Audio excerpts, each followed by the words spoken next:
उसकी जो पूर्व पूर्व चर्चा हम लोग कर रहे थे उसकी मैं थोड़ा सा संकेत दे रहा हूँ। प्रकृति और पुरुष, ये दो चीजें बताई गई हैं। और ये जो प्रकृति का मैंने आपको अर्थ बताया था कि विशेष रूप से जो कृति है, परमात्मा की जो कृति है, उसको प्रकृति कहा गया और इसी को शक्ति भी कहते हैं। तो वह जो प्रकृति है और उसके बाद में प्रकृति से उत्पन्न जो गुण है, प्रकृति से जो उत्पन्न अर्थात आप लोगों ने अगर कहीं नोट किया होगा तो प्रकृति की हमने एक परिभाषा आपको बताई थी कि साम्य अवस्था जो है तीनों गुणों की, उसको प्रकृति बोलते हैं। ये जिसकी इस समय चर्चा हो रही है, जिसको हम पुरुष बोलते हैं, ये पुरुष क्या है? तो कहते हैं पुरुष जो है वो जीवात्मा है। प्रकृति क्या है? एक तो प्रकृति हो गई और दूसरा पुरुष हो गया। पुरुष क्या है? जीवात्मा है। वो जो प्रकृति है, वो प्रकृति को जो सिद्धांत है वो जड़ मानता है, क्योंकि प्रकृति को किसी और की आवश्यकता है। लेकिन जो जीवात्मा है, उस जीवात्मा के भीतर जो बैठा हुआ चेतन तत्व है, वो चेतन तत्व जीवात्मा के रूप में उपस्थित होने के कारण हम उसको पुरुष बोल देते हैं। तो ये जो प्रकृति और पुरुष है, अब उसकी उन्होंने जो परिभाषा दी, वो कहते हैं पुरुषः प्रकृतिस्थो ही भुंक्ते प्रकृति जान गुणान। कहते हैं कि वह जो पुरुष है, वह पुरुष प्रकृतिस्थ होने के कारण, प्रकृतिस्थ का मतलब जो प्रकृति है, उस प्रकृति का जो दायरा है वो काफी व्यापक है। प्रकृति का जब आप बोलते हैं ना प्रकृति, या जिस समय आप बोलते हैं जगत, ठीक है, तो वो जो जगत है या वो जो प्रकृति है, उस प्रकृति में कितनी जीवात्माएं आ गई। जैसे आप बोलते हैं शरीर, ये जो आपका शरीर है, इस शरीर के भीतर बहुत सारी जीवात्माएं। हम बोल तो रहे हैं शरीर, शरीर का मतलब हो गया एक वचन, ठीक है ना। शरीर जो है, जिस समय हम शरीर शब्द का प्रयोग कर रहे हैं तो वो हम एक वचन कर रहे हैं, लेकिन जिस समय हम जीवात्मा करेंगे तो उसमें बहुत सारे जीव हैं। वो जो जीव हैं, अलग अलग जो जीव हैं, उनकी अलग अलग आत्माएं हैं, तो हम इसीलिए उनको बहुवचन में प्रयोग करते हैं। यहां पर वो जो बता रहे हैं, वो कहते हैं प्रकृतिस्थो ही, प्रकृति में स्थित, प्रकृति में जो स्थित है, क्या कहते हैं? पुरुष। पुरुष का मतलब जीवात्मा। प्रकृति जो है, प्रकृति का थोड़ा एरिया विस्तृत है, बड़ा है ना। प्रकृति में पुरुष है, प्रकृति में पुरुष है। मैं उस विषय को छेड़ नहीं रहा हूं, मैं सिर्फ आपको एक थोड़ी सी बात बता रहा हूं। और वो बात क्या है, आपने देखा होगा शिव में ई की मात्रा अगर आप हटा दें तो क्या बन जाता है? शिव जो है, वो शिव में से यदि आप ई की मात्रा निकाल दें तो क्या बन जाता है? शव बन जाता है। इसी तरह से मैं एक ऐसे व्यक्ति को याद कर रहा हूं, जो शायद जो नई जनरेशन है उसने उनका नाम ही नाम सुना होगा, जगजीवन राम, जगजीवन बाबू जगजीवन राम। तो मुझे याद है कि शारदीय ज्ञान महोत्सव हमारे यहाँ मनाया जाता था जब हम लोग ऋषिकुल में पढ़ा करते थे। तो ये जो सरस्वती, अभी जो सरस्वती की आराधना होगी ना इसमें बसंत के समय में, तो बसंत के समय में जो सरस्वती, उसमें तो वो वहां पर आए हुए थे, ठीक है। तो आए थे तो उन्होंने एक बड़ा अच्छा वहां पर एक बात कही। वो कह रहे थे कि हमने, आप लोगों ने एक शब्द तो सुना होगा, कहते कौन सा? कहते कि शिव में से अगर ई की मात्रा को निकाल दिया जाए तो वो क्या बनता है? शव बनता है। लेकिन एक मैं आपको अंग्रेजी का और शब्द बताता हूं, तो लोगों का कि क्या अंग्रेजी में इस तरह,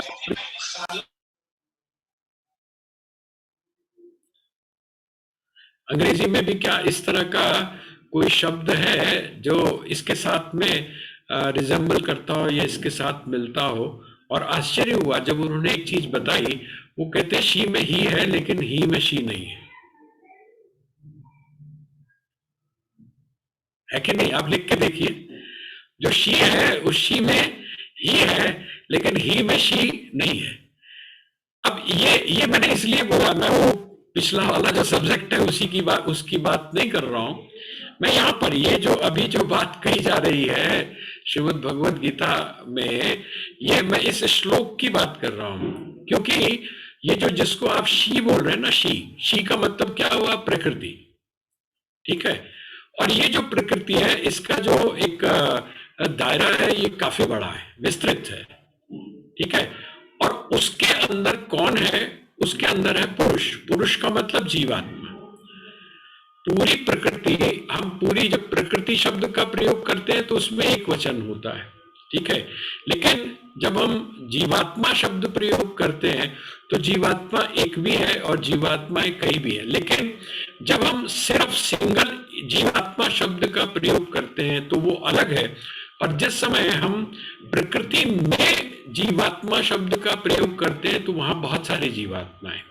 तो यहाँ भगवान क्या कह रहे हैं कि पुरुष प्रकृतिस्थ हो ही।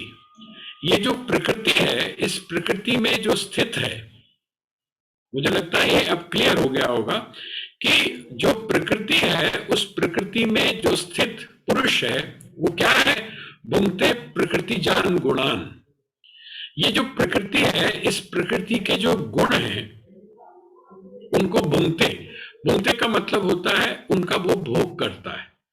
कौन भोग करता है? प्रकृति के जो गुण हैं उन गुणों का भोग कौन करता है?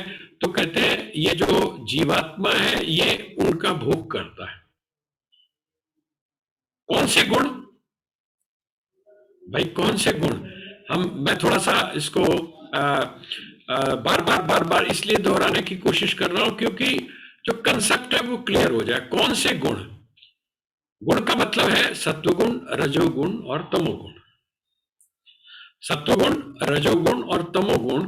तो कहते हैं कि ये जो जीवात्मा है, ये जीवात्मा प्रकृति के जो गुण हैं, क्योंकि प्रकृति का मतलब ही है कि जो गुणों का एक समूह है। ठीक है। सत्व, रज और तम, इन तीनों गुणों का जो समूह है उसी को हम प्रकृति बोलते हैं। उनका जो एक संतुलन है उसको हम प्रकृति बोलते हैं। तो कहते हैं उस प्रकृति के गुणों को कौन भोग रहा है? तो कहते हैं ये जो जीवात्मा है, ये जीवात्मा उसका उपभोग करता है। और कारणम गुण संगोस्य। ठीक है। कारणम गुण संगोस्य कहते हैं वह ये जो गुण है इनका संग होने के कारण, इनका संग होने के कारण। अच्छा, ये गुण है किसके? ये जो गुण है ये प्रकृति के गुण है। ठीक है ना? हाँ, जो प्रकृति है ये प्रकृति के गुण है। इसका संबंध किसके साथ में है? प्रकृति के साथ में है। इसका जो संबंध है वो जीवात्मा के साथ में नहीं है। जो जीवात्मा है उस जीवात्मा के आवाज बहुत फट रही है, बहुत क्लियर नहीं है। मतलब जैसे फट जाती है आवाज ना, वैसे आ रही है। अगर कुछ हो सकता है तो देखिए, संतोष जी से पूछिए। मुझे लगता कहीं इको तो नहीं हो रहा है, क्योंकि पीछे भी थोड़ी सी आ रही थी आवाज नहीं ऐसी। हो रही, बट लॉट ऑफ डिस्टरबेंस खर के साथ आ रही है। अच्छा, हाँ।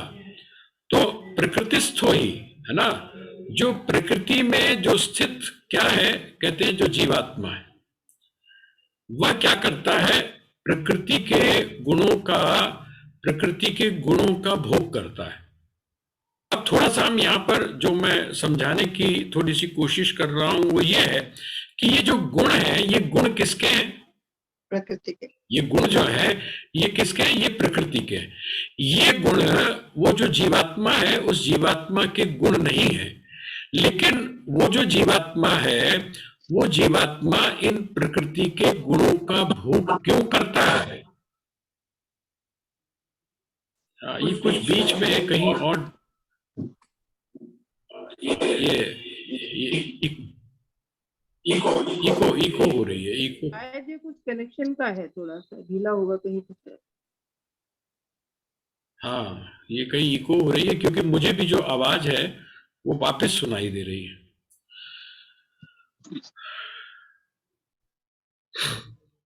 हाँ जी, तो ये जो गुण है, ये गुण किसके हैं?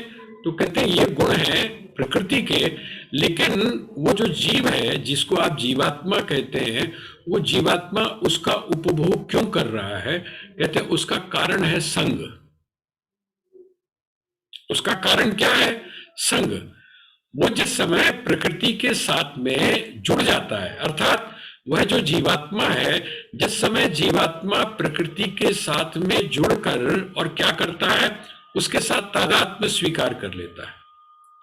जिस समय उसके साथ में तादात्म्य स्वीकार कर लेता है, जैसे हम कहते हैं मैं हूं, मैं हूं, जिस समय मैं हूं बोलता है, हम बोलते हैं, तो वो जो मैं है ना, मैं जिस चीज से मैं का निर्माण हुआ है, उसको हम हूं के साथ में, आपका जो अस्तित्व है ना, आप जिसको हम बीइंग बोलते हैं, आपका जो बीइंग है, उस बीइंग के साथ, आपके अस्तित्व के साथ में, वो जो मैं के अंदर रहने वाले जो विकार हैं,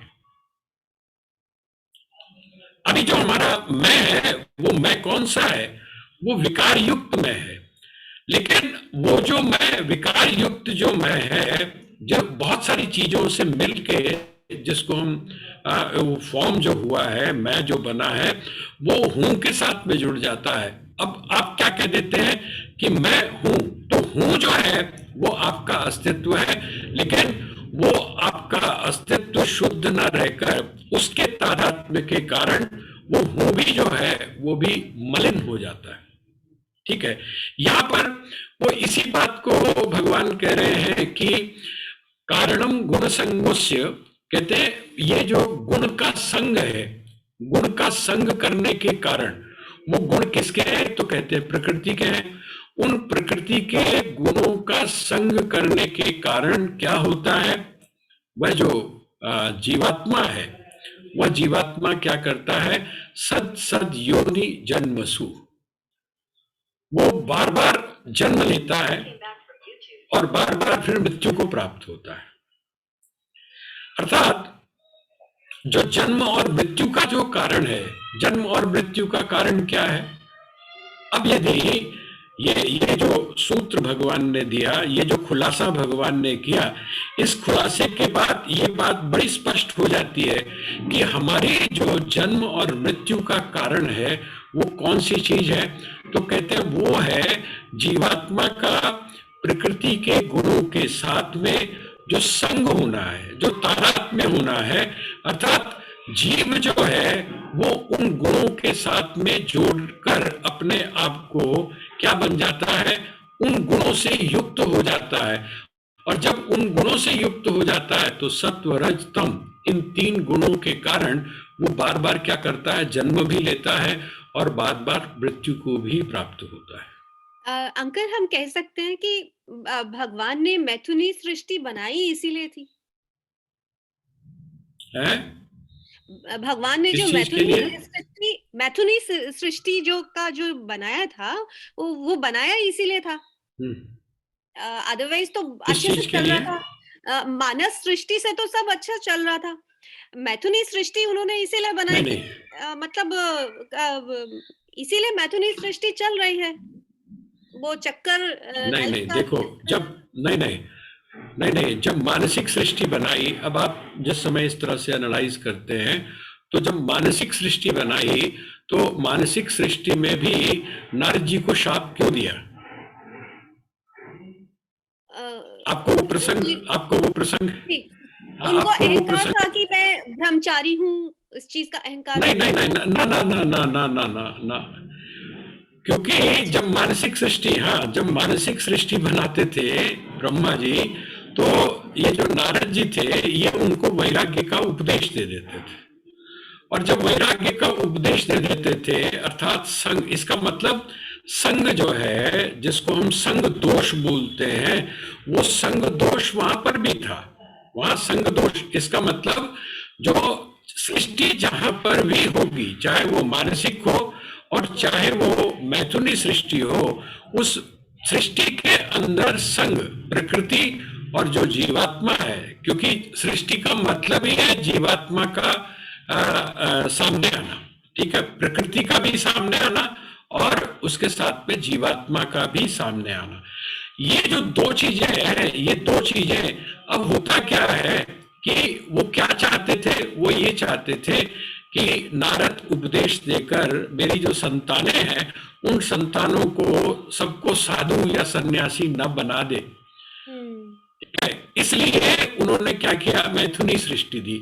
मैथुनी सृष्टि से क्या हुआ, वो जो विकार है, वो मैथुनी जो विकार है, उस मैथुनी विकार का एक कारण आकर्षण का वहां पर हो गया। लेकिन सृष्टि जहां पर भी होगी, वहां पर जो प्रकृति है ना, प्रकृति और जीवात्मा, ये दोनों वहां पर, सृष्टि का मतलब ही है कि प्रकृति भी वहां पर होगी और वहां पर जीवात्मा भी होंगे। ठीक है, ये इसको हाँ इस रूप में हम ले तो यहाँ पर सिंपल जो भगवान उपदेश दे रहे हैं। हाँ जी, प्रकृति मतलब जो गुणों के साथ मिलती है, मतलब स्वभाव। नहीं नहीं नहीं नहीं, स्वभाव नहीं, स्वभाव नहीं। यहाँ पर मैं तभी आपसे कहा कि प्रकृति का हम जब स्वभाव शब्द अर्थ लेते हैं तो वो तो इंडिविजुअली है, वो इंडिविजुअली आपका एक जीवात्मा का स्वभाव, दूसरे जीवात्मा का स्वभाव, जिसको हम व्यष्टि रूप में बोल रहे हैं, उसको हम बोल देते हैं नेचर। लेकिन यहाँ पर जो प्रकृति शब्द का प्रयोग है, वो नेचर के रूप में नहीं है। यहाँ पर प्रकृति का अर्थ है जिससे सारी सृष्टि उत्पन्न होती है, जिसको हम समष्टि सृष्टि बोलते हैं। परमात्मा जिस सृष्टि को करता है, जैसे मैंने आपसे एक संकेत दिया था कि माया शब्द का जो प्रयोग किया जाता है, माया शब्द का जो प्रयोग किया जाता है कि माया से विशिष्ट होकर, माया का आश्रय लेकर, अर्थात शक्ति का आश्रय लेकर, वह जो शक्तिमान है या वह जो परमात्मा है, इस जगत की सृष्टि करता है। यहाँ पर बिल्कुल यही चीज है कि प्रकृति का अर्थ क्या है, जिससे सारी सृष्टि हुई है। वहां पर नेचर का अर्थ जो है वो स्वभाव से नहीं है। वहां पर नेचर, ये जो प्रकृति है, इस प्रकृति का जो शब्द है, प्रकृति और विकृति शब्द है वहां पर। अब जैसे नेचर जब आप कहते हैं तो नेचर का दूसरा शब्द नहीं है हमारे पास। नेचर जो है उसका दूसरा शब्द हमारे पास में नहीं है। लेकिन जब हम प्रकृति बोलते हैं तो उस प्रकृति के साथ में विकृति शब्द का भी प्रयोग आता है। अभी हम लोगों ने पीछे जो पढ़े हैं वहां पर उन्होंने कहा है ना, सविकार मुदा हृतम, विकार सहित जो है वो मैं प्रकृति का वर्णन करता हूं। तो यहाँ उसी संदर्भ में हमको लेना चाहिए। नेचर जो हमारे दिमाग में एक नेचर का जो एक कंसेप्ट बना हुआ है, उससे थोड़ा सा अलग हटके है। तो यहाँ वो कहते हैं कि सत योनि जन्मसु, सत्य, सत और असत। सत और असत का मतलब हुआ ऊंची और नीची योनि। ये जो ऊंची और नीची योनि है, इसके पीछे कौन सी चीज काम करती है, तो कहते हैं आपकी वासना काम करती है। ठीक है, जैसे आपकी वासना होती है वैसे ही आपकी गति होती है। आपकी जो वासना है वो वासना उसी प्रकार से काम करती है। और उस वासना के मूल में क्या है, उस वासना के मूल में है कि गुणों का संग होना। वो जो गुण है, किसके गुण, तो कहते हैं जो प्रकृति है उनके गुण। उन प्रकृति के गुणों का संग होने के परिणाम स्वरूप वो जो गुण होते हैं प्रकृति के, वो किस में आ जाते हैं या किस में दिखाई देते हैं, किस में महसूस होते हैं, तो कहते हैं वो जीवात्मा में होते हैं। जबकि जीवात्मा का उन गुणों के साथ में कोई लेना देना नहीं है। जैसे उसका उदाहरण बड़ा अच्छा दिया, बहुत पॉपुलर है, बहुत जो आम तौर पे दिया जाता है। ये जो जल होता है, पानी जो होता है, पानी जो होता है ये शांत अर्थात ठंडा होता है, तृप्तिदायक होता है, या अतृप्तिदायक और गर्म होता है? हमसे अगर कोई पूछे कि ये जो पानी है इसका जो स्वभाव है, जल का स्वभाव कैसा है, तो कहते हैं जल का स्वभाव है शीतलता। जल का जो स्वभाव है वो क्या है? शीतलता है। अच्छा, आप किसी को अगर ये कंप्लेंट करें कि जल जल से मेरा हाथ जल गया, जल से मेरा हाथ जल गया, तो कोई भी व्यक्ति आपसे एक प्रश्न पूछ सकता है कि भाई जल का जो स्वभाव है वो क्या है? वो तो शीतलता है। तो वो तो गिरने के बाद में आपको जलाना नहीं चाहिए ना उसको। भाई जिसका स्वभाव शीतलता है वो जलाना तो नहीं चाहिए। जैसे आप अगर चंदन जो है, चंदन यदि आप सिर पे लगाएं और क्या हो जाए, होना तो ये चाहिए कि जब चंदन आपके सिर पर लगा हुआ हो तो आपका बीपी जो है वो क्या हो? आपका बीपी लो होना चाहिए, है ना। लेकिन अगर आपने चंदन लगाया और आपका बीपी जो है वो हाई हो गया, तो इसका मतलब कुछ गड़बड़ है ना। भाई जो जिसकी वो स्वभाव था उस स्वभाव से विपरीत आपको फल प्राप्त हो रहा है, उससे विपरीत आपको फल प्राप्त हो रहा है। वो जो शीतलता है वो शीतलता आपको शीतलता नहीं दे रही है, बल्कि उसने क्या किया, आपके हाथ पर गिरा जल और उसने आपके हाथ में फफोले कर दिए। तो ये बात तो फिर इसका मतलब क्या हुआ? आपने अपनी बात को काट दिया। आप ये कहते हैं कि जल के गिरने से मेरा हाथ जो है वो जल गया है। अब इसको जिस समय आप एनालाइज करने बैठेंगे तो क्या आएगा? कहते हैं कि नहीं, जल से नहीं जला है, जल से नहीं जला है। कहते फिर किससे जला है? कहते हैं जला तो अग्नि से। जला किससे? अग्नि से। कहते भाई अग्नि कहां से आ गई वहां पर? कहते असल में हुआ ये कि अग्नि का जो संग था, अग्नि का जो संग था वो किसको लगा? वो जल को लगा, पानी को। पानी जो है, हाँ, पानी को अग्नि का संग लगा। अब जब अग्नि का संग लगा तो जल ने क्या किया? जल ने अपने स्वभाव को छोड़ दिया और जिसका उसने संग किया था उसके स्वभाव को उसने पकड़ लिया। जब उसके स्वभाव को उसने पकड़ लिया तो परिणाम क्या हुआ? जलाया तो अग्नि ने, लेकिन किसके माध्यम से जलाया? जल के माध्यम से जलाया। इसलिए हम क्या जल का नाम लग गया जल का, ठीक है ना। वो कहते हैं बस ऐसे ही है, ऐसे ही है। इसी तरीके से जो करने वाला है वो कोई और है और नाम किसी का और का लग जाता है। वो एक कहावत है ना, बद अच्छा बदनाम बुरा, है ना, ये कहावत है। कहते हैं इसी तरीके से यहाँ पर क्या है? कारणम गुण संगोस्य सत्सत योनि जन्मसु। कहते हैं उन गुण के साथ जुड़ने के कारण वो जो जीवात्मा है वो जीवात्मा क्या करता है? ऊंची और नीची, सत्सद योनि, ऊंची और नीची। ऊंची और नीची ये भी एक तरह से, अब हमारे पास में क्योंकि और कोई शब्द नहीं होते हैं इसलिए हम ऊंचा और नीचा बोल देते हैं, लेकिन हम ये कह सकते हैं कि विभिन्न योनियों को प्राप्त करते हैं।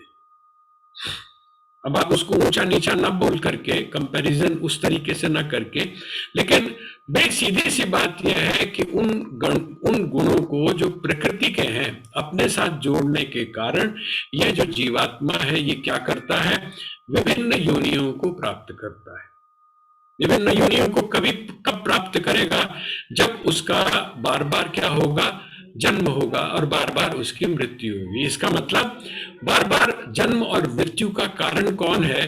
तो कहते हैं इन प्रकृति के जो गुण है उन प्रकृति के गुणों को अपने साथ जोड़कर देखने का परिणाम है आपका बार बार जन्म और मृत्यु को प्राप्त करना। अब आगे वो कहते हैं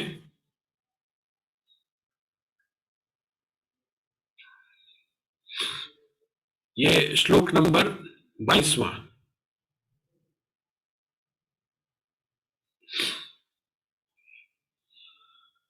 उपदृष्टानुमन्ता च भर्ता भोक्ता महेश्वरः परमात्मेति चाप्युक्तो देहेऽस्मिन् पुरुषः परः।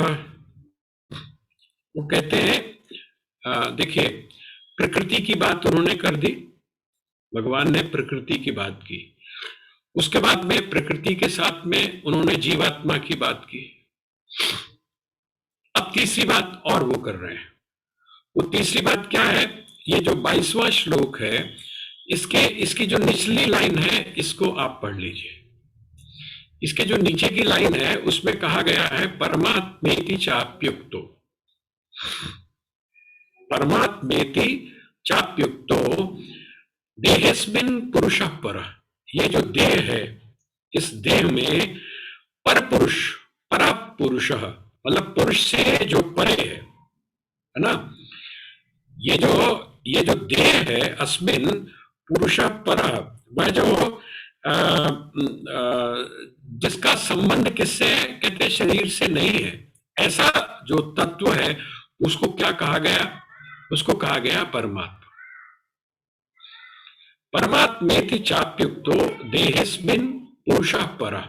ये अब तीसरी बात कर रहे हैं, कहते हैं समस्त देहों से, देह का अर्थ अब वही तीनों चीजें लगा लीजिएगा, स्थूल शरीर, सूक्ष्म शरीर और कारण शरीर। इन तीनों से जो परे है, इन तीनों से जो अलग है, इन तीनों से जो अतिरिक्त है, वो कौन है? तो कहते हैं वो परमात्मा है, वह परमात्मा है। वो कैसा है? तो कहते हैं उपदृष्टानुमन्ता च भर्ता भोक्ता महेश्वरः। वो कहते हैं वह जो है कौन? कहते हैं जिसको हम परमात्मा बोलते हैं, और परमात्मा के अलावा वह जो पुरुष है जिसको आप जीवात्मा बोलते हैं। देखिए, एक प्रकृति हो गई, दूसरा हो गया जीवात्मा, और तीसरा कौन हो गया? तीसरा हो गया परमात्मा। तीसरा परमात्मा हो गया। इससे पहले वाले श्लोक में उन्होंने दो के संबंध की बात कर दी, एक प्रकृति की और दूसरी जीवात्मा की है। प्रकृति के जो गुण है उनका और जीवात्मा का जो संबंध है उसकी चर्चा उन्होंने की। अब वो क्या कहते हैं? उपदृष्टानुमन्ता च भर्ता भोक्ता महेश्वरः।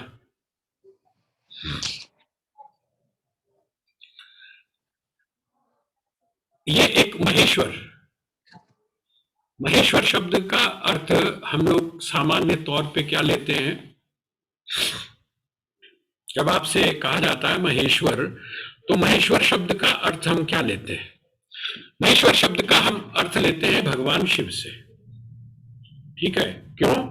क्योंकि वो देवाधिपति हम उनको बोलते हैं, इसलिए हम उनको क्या कहते हैं? महेश्वर बोलते हैं। ईश्वर जितने भी हैं, अर्थात जो स्वामी हैं, उन स्वामियों के भी वो स्वामी हैं। वो स्वामी कौन है? वो स्वामी कौन है? जैसे उनके लिए एक शब्द का हम और प्रयोग करते हैं जिसको आप पशुपति बोलते हैं। पशुपति का अर्थ होता है पशुओं का जो स्वामी है।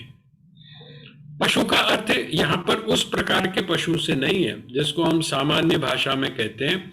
पशु शब्द का अर्थ है जो पाश में बंधा हुआ है। जो पाश में बंधा हुआ है उसको हम पशुपति बोलते हैं। पाश में बंधा कौन है? जिसको आप जीवात्मा कहते हैं। जीवात्मा जो है वो पाश में बंधा हुआ है। कौन सा पाश है वो? कौन सा पाश है? देखिए, संस्कृत जो भाषा है उसकी बहुत बड़ी खासियत है। ये जिसको आप गुण कहते हैं ना, गुण, जिसको आप गुण कहते हैं, ये जो गुण का मतलब होता है रस्सी। आपने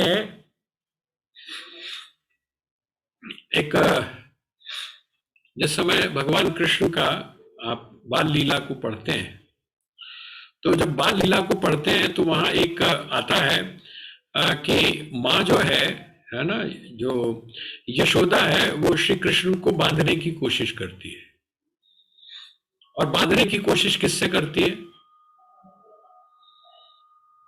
किस चीज से करती है? रस्सी से ना। रस्सी भाई से। बांधेगी किससे? रस्सी से बांधने की कोशिश करती है। अब आप रस्सी शब्द को आप हटा दीजिए, रस्सी शब्द को आप हटा दीजिए, और वो जो जो एक वो जो लीला है, उस लीला को आप थोड़ा सा इसके साथ अगर जोड़ कर देखें तो वो लीला किस प्रकार की है? वो कहती है कि वो किससे बांधने की कोशिश कर रही है? तो गुणों से बांधने की कोशिश कर रही है, गुण से बांधने की कोशिश कर रही है।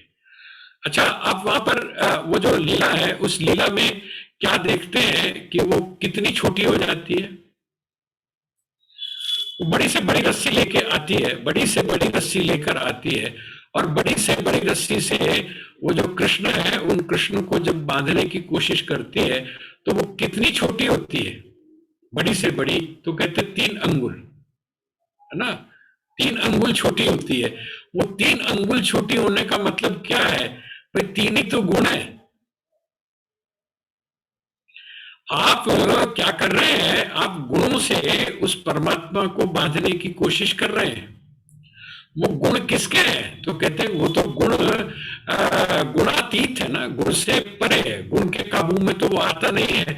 इसीलिए वहां पर वो जो कृष्ण है वो बंधते नहीं है। कब बनते हैं वो? ऐसा नहीं बंधते नहीं है, वो बेचारी बड़ी कोशिश करती है, बांधे नहीं जाते हैं। लेकिन जब वो देखती है कि अब माँ थक गई है, जब वो ये देखते हैं कि अब माँ थक गई है, नहीं बांध पा रही है, तो वहां पर जो भक्ति का प्रसंग आता है, वो भक्ति का प्रसंग ये आता है कि जब भक्त बहुत कोशिश करता है और भक्त को जब थका हुआ भगवान देखता है तो वो कहता है कोई बात नहीं, यहाँ तो बंधने ना बंधने से कोई अंतर नहीं पड़ता है। इसको लगता है कि ये मुझको बांध के अगर खुश होता है तो कोई बात नहीं, मैं उसके लिए भी तैयार हूं। तो वो क्या करता है, भगवान क्या करते हैं, वो जो रस्सी है उस रस्सी से बंध भी जाते हैं। वो जो गुणातीत है, अर्थात गुणों से जो परे है, जिसको आप परमात्मा कहते हैं, वो भक्ति के कारण अर्थात भाव के कारण क्या करता है, वो गुणों में बंध भी जाता है। ये जो जैसे मैंने अभी आपसे निवेदन किया था ना, पहले मैंने कहा था काव्य काव्य और इतिहास, काव्य और इतिहास, इसी तरह से काव्य और दर्शन, ये दोनों चीजें इकट्ठी होती है। जिस समय आप इन कथाओं को देखते हैं ना, इन कथाओं में ये सारी चीजें प्रतीक के रूप में, संकेत के रूप में आती हैं। आपको लगता है कि एक सामान्य सी कोई घटना या लीला की चर्चा हो रही है, लेकिन वो लीला जब आपको याद हो जाती है, तब वो जो महापुरुष है वो कहते हैं कि अच्छा ठीक है, अब तुमको ये लीला याद तो हो गई, लेकिन अब आप इसका दार्शनिक महत्व समझ लीजिए। कृष्ण की ये जो लीला है, इस कृष्ण की इस लीला का आप दार्शनिक महत्व समझिए। और जब आप दार्शनिक महत्व समझते हैं तब आपको समझ में आता है कि अरे ये जो छोटी सी कहानी कही गई थी, इस कहानी का मकसद तो बड़ा गहरा है, बहुत गहरा है। तो दर्शन, जो दर्शन है वो भी और काव्य, ये दोनों भी मिल जाता है। इसी तरह से जो इतिहास है, वो इतिहास और काव्य, ये दोनों मिल जाते हैं। इन दोनों को ही समझने की आवश्यकता है। तो यहाँ भगवान अब जो बात कह रहे हैं वो कहते हैं उपदृष्टानुमंता च भर्ता भोक्ता महेश्वर। कहते हैं कि वह जो पुरुष है, पुरुष, पुरुष का मतलब क्या हुआ?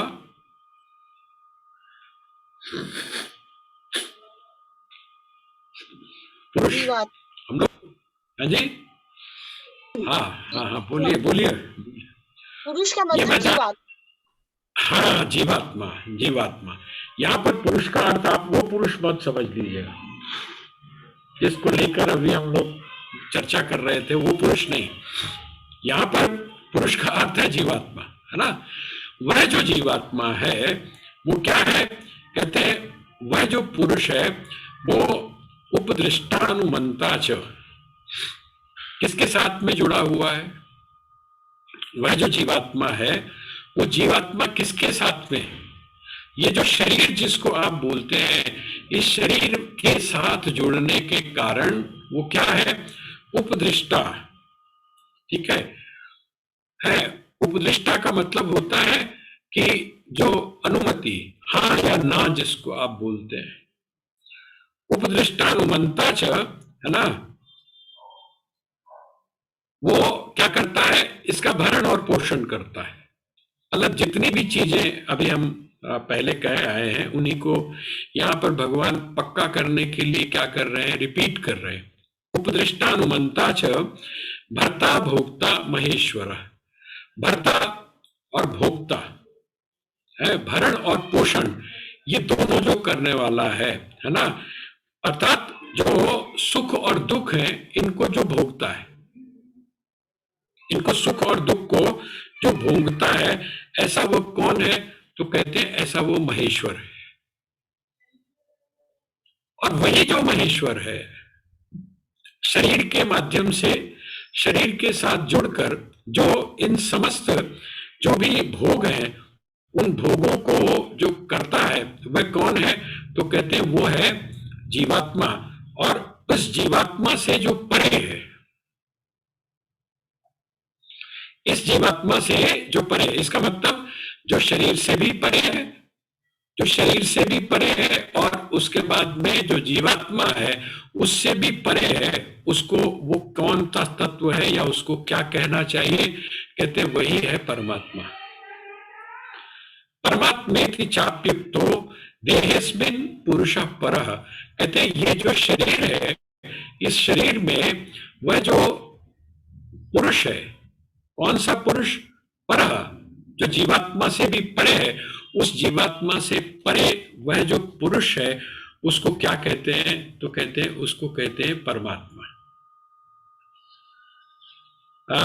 आगे जाकर आप जिस समय 15वां अध्याय पढ़ेंगे ना, तो वहां एक उस 15वें अध्याय का नाम है पुरुषोत्तम योग नाम, पुरुषोत्तम योग।